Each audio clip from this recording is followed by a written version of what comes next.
Colombian author Gabriel Garcia Marquez, legendary Nobel Prize winner, is globally recognized for his timeless writing style, often in the genre of magical realism. Using this, he manages to encapsulate both the unique Latin American culture, as well as the trials and tribulations that are ever present in the world's society today.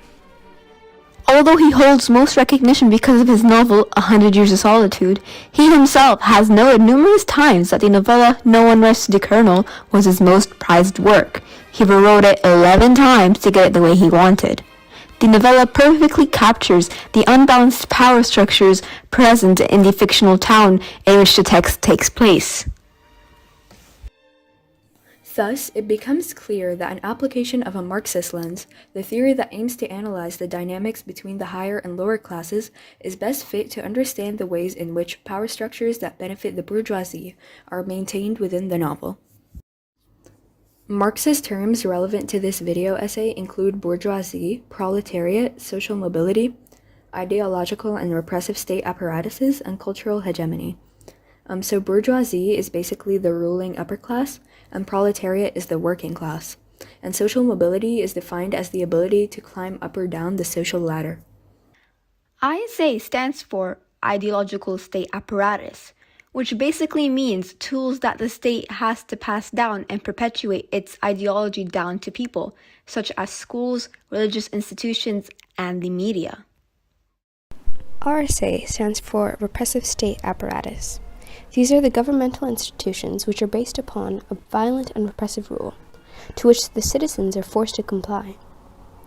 This includes the presence of military police, courts, as well as the rules and laws that are in place, all ensuring that the state citizens are put in their place, submitting to the roles that have been assigned to them.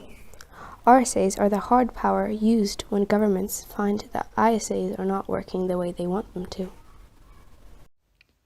According to Marxist philosopher Louis Althusser, RSAs and ISAs work simultaneously to ensure that people within a state behave according to the rules of that state, even when it's not in their best interest in regards to their class position to do so. As for cultural hegemony, this was proposed by Marxist philosopher Antonio Gramsci, and it's basically defined as the ability of the ruling class to dominate and manipulate culture at large for their benefit.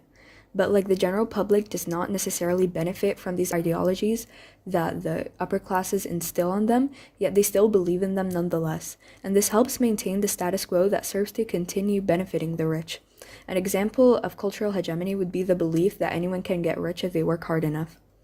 Therefore, oppressive power structures are maintained in Gabriel Garcia Marquez's No More Rights to the Colonel through the use of RSAs, ISAs, and cultural hegemony.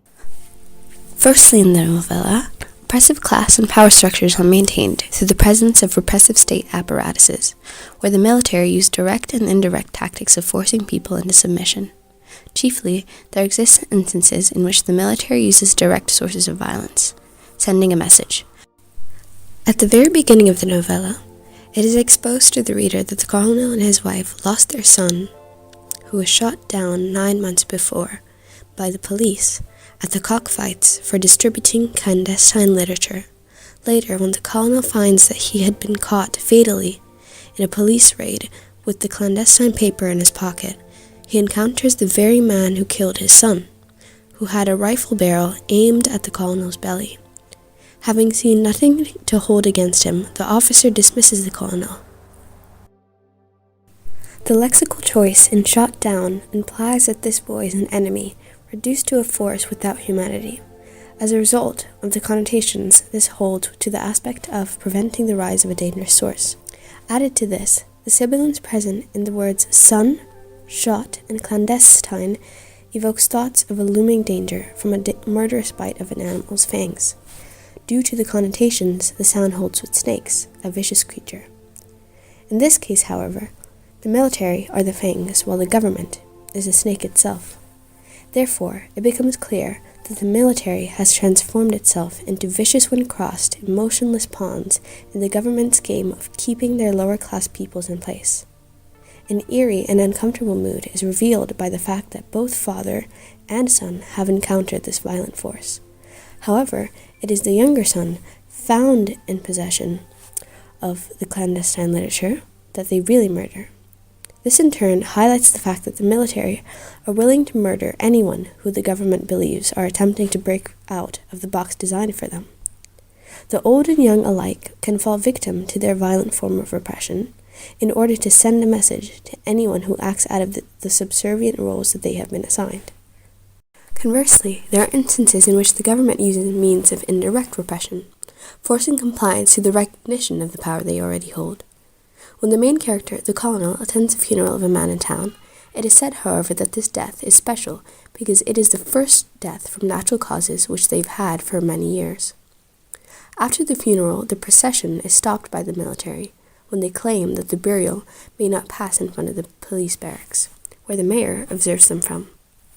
The colonel then quietly notes that this demand is senseless because this isn't a rebellion, it's a poor dead musician. The diction of natural causes implies that the people of the town are living under a state in which their lives are constantly taken away by means of violence, and perhaps die young as a result of this, due to the connotations natural causes has with old age, and becoming a victim of time alone. Additionally, the juxtaposition of the word rebellion and the note that it's a dead musician implies the distrust the government has for the people, willing to interfere with something as sacred as a funeral, because of violence and bloodshed that is associated with rebellions, highly contrasted with the peaceful image that is evoked from the thoughts of a poor dead musician. Therefore, the setting of the novella is transformed into a town of well-concealed horrors where it is not irregular for the citizens to die at the hands of the people in power. Here it becomes a place where the chance to live a full and happy life is out of the ordinary. The normality in the colonel's tone as he says this, in conjunction to the fact that he does not have to elaborate on this, emphasizes the subdued nature of the people of the town. They have given in to the reality that they are most likely to die at the hands of another, more powerful force than naturally because of the rules that the government plays by, through the powerful military. It becomes significant that this act of using fear to stop the poor from getting even a little bit close to the mayor double as a resounding mode to shy people away from acquiring upward social mobility, an action that has been denied by the higher forces, thus escaping the repressive state that they have found themselves in. As a result of this, the example becomes parallel to the behavior of a heavy-handed power. Though the military at this particular moment are not demonstrating their strength by force, it is solely the idea that they are capable of using force if need be that is enough for making the people comply. In this case, it becomes impossible to misidentify a society such as this, ruled by RSAs. They are too afraid of the consequences of stepping out of their assigned roles will bring. As the Marxist philosopher Louis Althusser put it, the repressive state apparatus functions massively and predominantly by physical repression. However, he also states that by means of inducing threats or what danger could be, a differing type of repression is achieved, a psychological one built off of violent promises. This directly aligns with the townspeople's submission to the demands of the military because this is the tactic of having the military perpetuate fear in the collective conscious that allows oppressive structures to be maintained. Thus, it is through the repressive state apparatus that functions and forces of power maintain this sphere of influence.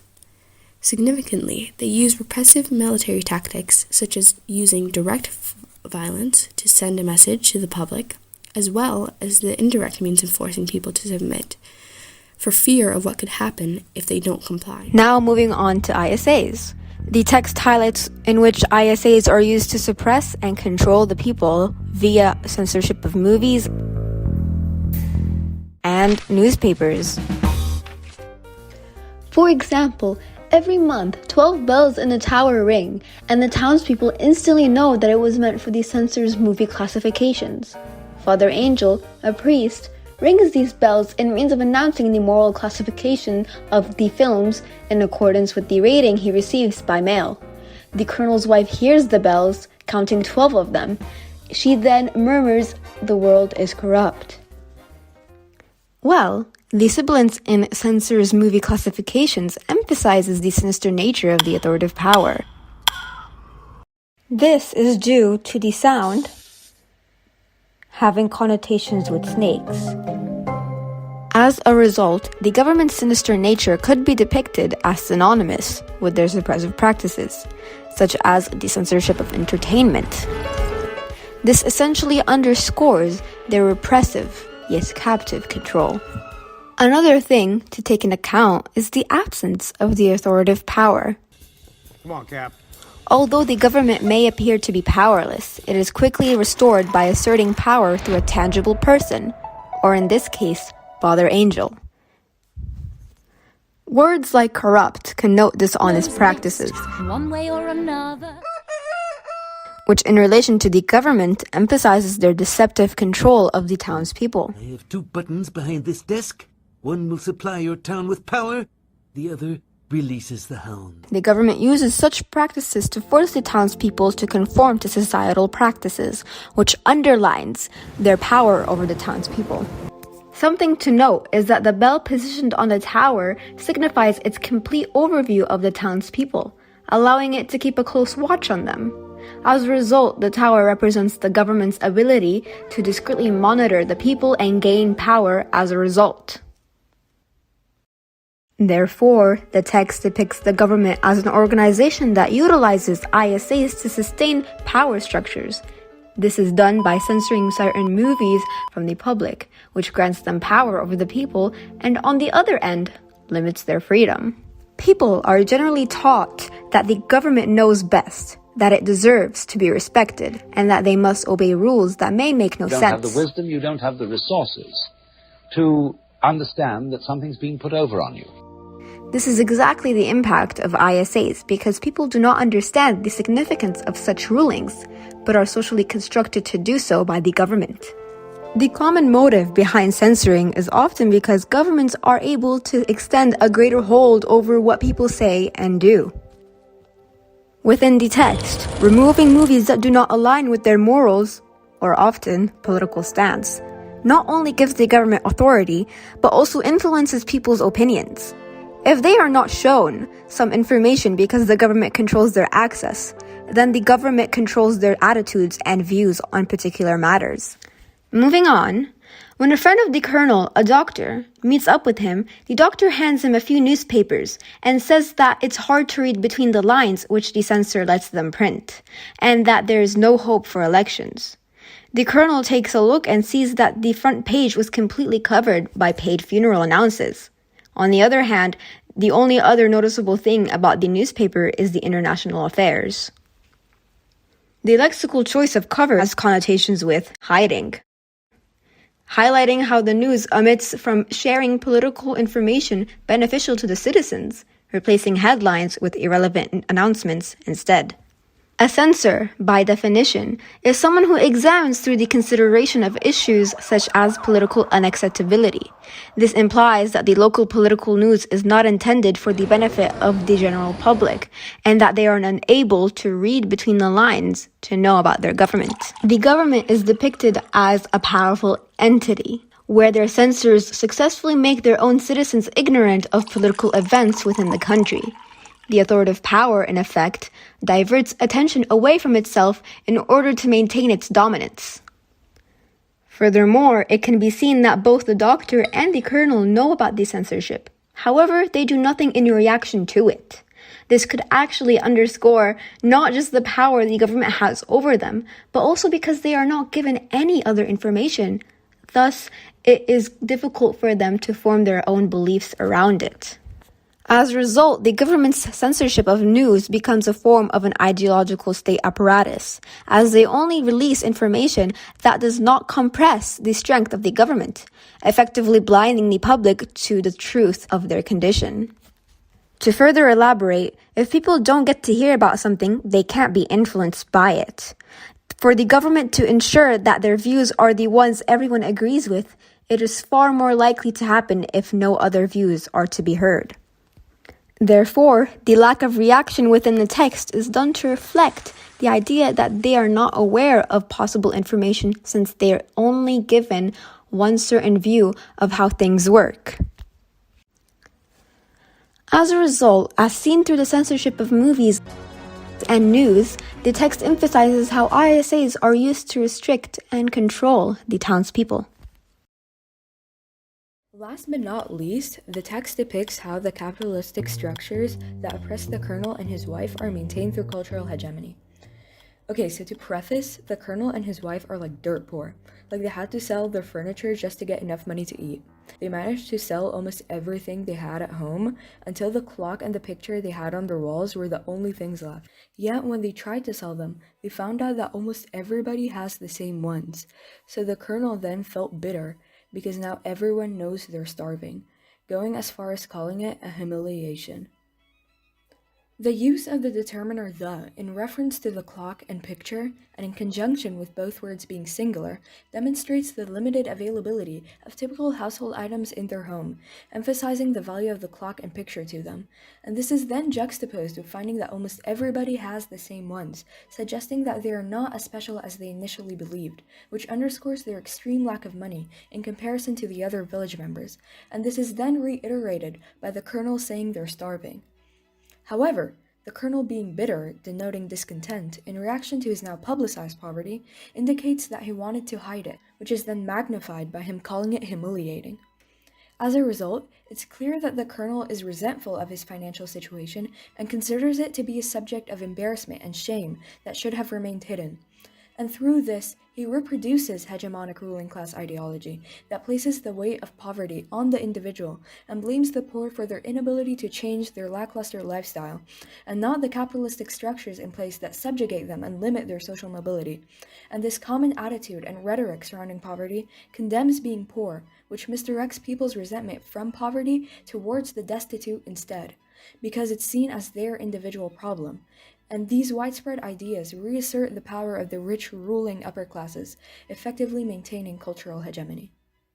Further, not to mention, the colonel is a war veteran who's been waiting for the Congress to send him his pension for 15 years, and his wife compares their situation to the rich friend Sabas, whose 2-story house isn't big enough to keep all his money in. Yet, the colonel still attempts to justify the abundance of money Sabas possesses by saying that he needs the money because he is fat and dying of diabetes, to which the wife immediately replies, "And you're dying of hunger," and that it's the same story as always. They have to put up with hunger so others can eat. 2-story houses are typically associated with the upper class due to their large nature and expensive price, and this is furthered by the hyperbole regarding the excess money Sabas has, underscoring the drastic wealth divide between both parties. Added to this, diabetes and hunger are juxtaposed in the 2 lines of dialogue, where the former traditionally implies overconsumption of food, while the latter suggests the complete lack of it, highlighting how much better off Sabas is doing than them.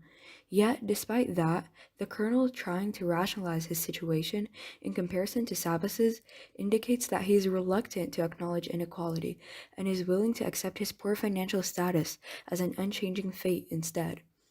Moreover, the usage of same and always, both connoting inactivity, in reference to the phrases people say to justify poverty, highlights that this has been a long-lasting and constant issue. Added to this, the phrase is a cause and effect clause, where the cause harms the individual, yet the effect is an undefined greater good, eliciting thoughts of nobility and sacrifice. Hence, Sabas is clearly depicted as uber-wealthy, benefiting off the large economic divide between him and the lower classes, yet the colonel is blind to this, believing Sabas's money is rightfully justified. However, the wife does recognize the inequality and is understandably exasperated with the current system, yet has her feelings disregarded through poverty romanticizing rhetoric. And as a result, the text depicts how hegemonic ideas and rhetoric around poverty harm the poor by naturalizing the belief that their location at the bottom of the ladder is an inevitability of life, while the rich are left to benefit from it and lead drastically more lavish lifestyles. And when such rhetoric becomes culturally recognizable everywhere, such as it is in the novel, ruling class ideology becomes effectively maintained. and this is supported by the Marxist philosopher Antonio Gramsci, who calls these common-sense ideologies widespread conceptions of life that embed themselves within the status quo, which in turn strengthen the power of the ruling class and maintain cultural hegemony. And in the book, we see that the predominant common sense ideology perpetuates the notion that poverty is not a systemic issue, but one of specific individuals or natural causes. Therefore, through the use of culturally hegemonic rhetoric, oppressive power structures between the bourgeoisie and proletariat are maintained. Thus, it is through repressive and ideological state apparatus, as well as cultural hegemony, that oppressive structures are maintained in Gabriel Garcia Marquez's novel, No One Writes to the Colonel. Firstly, the town in which the text takes place is governed under RSAs. Naturally, this means that ISAs are ever present as well. Firstly, as the novella issues the military as pawns in their game of power, the violent force is given the freedom to use the tactic of instilling fear through physical or psychological means in the citizens to give the higher powers absolute control over them. Because they fear for their lives in this repressive society, they face no choice but to comply with the wishes of the military, and therefore the forces in power, such as the mayor in this context. The censorship of various forms of media and literature in the town also add to the government goal of having total control. Through this way, they have managed to suppress their people psychologically. This also allows them to handpick what knowledge they want the citizens to have, distorting the reality around them. Finally comes the presence of cultural hegemony in the novella, where rhetoric is used to blame the poor for their low social status, arguing that it's their individual fault they do not have upward social mobility. Moreover, rhetoric is also used to normalize and romanticize the idea that the existence of the poor is inevitable and there is nothing that can be done about it, which deprives the poor from aid while the rich delight in their luxuries. Therefore, after analyzing No One Writes to the Colonel through a Marxist lens, one can notice the parallels between this 1961 Colombian novella and the present day.